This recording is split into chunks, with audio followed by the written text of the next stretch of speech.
बच्चों last 2 classes में हमने स्टोइशियोमेट्री पढ़ा था, जिसमें मैंने आपको बताया था कि कैसे स्टोइशियोमेट्री के क्वेश्चन सॉल्व करते हैं और स्टोइशियोमेट्री होता क्या है। वो 2 लेक्चर देखने के बाद आपके बेसिक्स और फंडामेंटल्स एकदम क्लियर हो जाएंगे कि स्टोइशियोमेट्री मतलब क्या होता है और केमिस्ट्री में इसका क्या प्रैक्टिकल यूज है। चलिए अब हम कुछ क्वेश्चंस करेंगे। मैंने यहाँ पर जेई और नीट के या बोर्ड्स के ही क्वेश्चंस लगाऊंगी ताकि आपको समझ आए कि एग्जाम में क्वेश्चन उठाना कैसे है, कैसे सॉल्व करना है। और ये क्वेश्चन जेई में आ चुका है तो हम ये देखते हैं कि इसको कैसे सॉल्व करना है। एकदम इजी तरीका बताऊंगी, डरना मत। मुझे पता है आप लोग डरे हुए स्टोइशियोमेट्री को लेकर कि भैया मैम स्टोइशियोमेट्री तो बहुत डिफिकल्ट टॉपिक है, मोल कंसेप्ट बहुत डिफिकल्ट टॉपिक है, नहीं आता है। इनफैक्ट 11 से लेकर 12 तक का बच्चा यही सोचता रहता है कि मुझे स्टोइशियोमेट्री नहीं आता है, लेकिन नहीं, बहुत इजी चीज है अगर आपने सही तरीके से समझी है तो यहाँ पर मैं आपको बताने वाली हूँ कि इसको सॉल्व कैसे करते हैं। चलिए क्वेश्चन में दिया है N2 + 3H2 will give us 2NH3। ठीक है, इसमें 20 ग्राम N2 लिया है, 5 ग्राम H2 लिया है, क्वेश्चन में गिवन है। आपको बताना है calculate number of moles of NH3 formed और लिमिटिंग रिएजेंट क्या है ना। तो अब अपन क्वेश्चन देखते हैं कि इसमें कैसे सॉल्व करना है। आपको N2 और H2 के बीच में लिमिटिंग रिएजेंट पता करना है। लिमिटिंग रिएजेंट रिएक्टेंट में होगा, तो हम N2 और H2 का अगर मोलार रेशियो देखेंगे बच्चों, तो ये मोलार रेशियो आ रहा है इसका 1:3। ये देखिए इसमें 1 मोल लग रहे हैं अगर, तो इसके 3 मोल लग रहे हैं। ठीक है, तो इसका मोलार रेशियो क्या आ रहा है बच्चों, 1:3।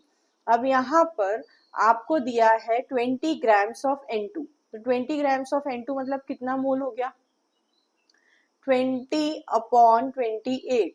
नंबर ऑफ मोल्स क्या होता है, given mass upon molar mass. Given mass क्या है 20, मोलार मास N2 का क्या होता है 28, तो ये हो गया 20/28।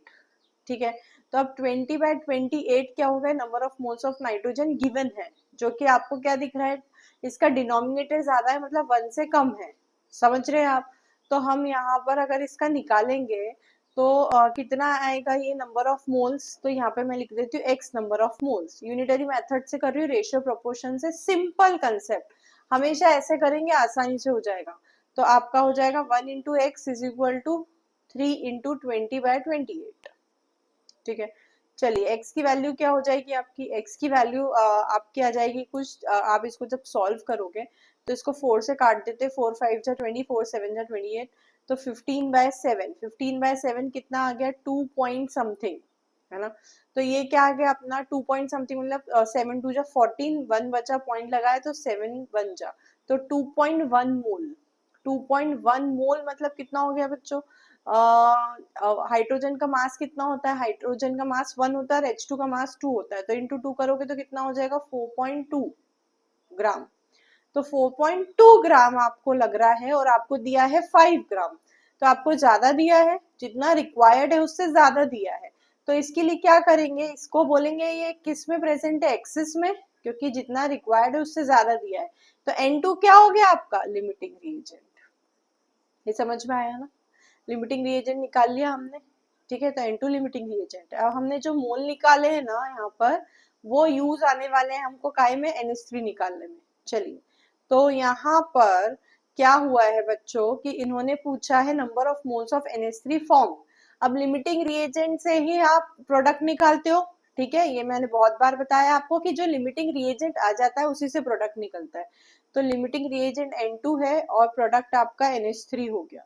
तो लिमिटिंग रिएजेंट N2 कितना है आपका, इनका जो मोलार रेशियो क्वेश्चन में दिया है वो है 1:2। ठीक है, इसका मतलब ये बोल सकती हूँ मैं कि 1 मोल से 2 मोल NH3 बनता है। अब गिवन कितना मोल है बच्चों, 20/28 मोल। ये गिवन मोल हो गया आपका, given mass upon molar mass. तो इससे NH3 कितना बनेगा बच्चों, इससे NH3 आपका बनेगा Y मोल, ऐसा बोल सकती हूँ। तो ये कितना हो गया आपका, क्रॉस मल्टीप्लीकेशन करो, रेशियो प्रोपोर्शन वाला कंसेप्ट लगाओ, बहुत इजी हो जाएगा, बहुत इजी हो जाएगा कंसेप्ट। ये चीज आप हर क्वेश्चन में लगा सकते हैं, कोई दिक्कत नहीं है। तो ये हो जाएगा 1 × y = 2 × 20/28। तो y की वैल्यू क्या आ गई बच्चों, 2 1 जा 2 1 जा 2 4 जा, फिर इसको आप कट करोगे तो ये हो गया 20/14 मोल। ये आ गया आपके मोल्स ऑफ NH3 फॉर्म। तो इस तरीके से क्वेश्चन सॉल्व होगा। देखिए हमने कितने इजी तरीके से इसको रेशियो प्रोपोर्शन से सॉल्व कर लिया है। इसी तरीके से आप सारे क्वेश्चन अटेम्प्ट करिए और मेरे वीडियो देखते रहिए ताकि मैं आपको और इजी तरीके से केमिस्ट्री बताती रहूं और आप सीखते रहो। और अगर इसमें कोई डाउट है, कोई भी क्वेश्चन में डाउट हो, तो आप मुझे कमेंट बॉक्स में जरूर लिखिएगा और मेरा चैनल सब्सक्राइब करना मत भूलिए। चलिए, थैंक यू।